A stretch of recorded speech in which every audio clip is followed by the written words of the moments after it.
6 वर्षापूर्वी झालेल्या मारहाणीची केस मागे न घेतल्याच्या रागातून सुरेश कृष्णा श्रीराम वय वर्ष 35 याला रविवारी भर दिवसात 70 फूट रोड परिसरात 6 जणांच्या टोळक्याने सुरेशवर हल्ला करून त्याची हत्या केली।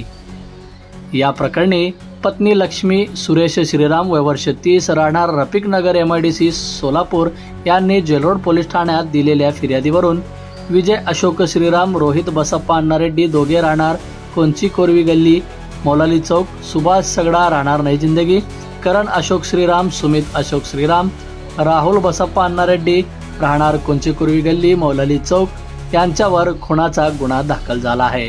आरोपींनी हत्येपूर्वी ठेवलं होतं स्टेटस। खून प्रकरणातील आरोपी रोहित अन्नारेड्डी याने घटनेपूर्वीच एका चित्रपटाचा धमकावणारा स्टेटस ठेवला होता।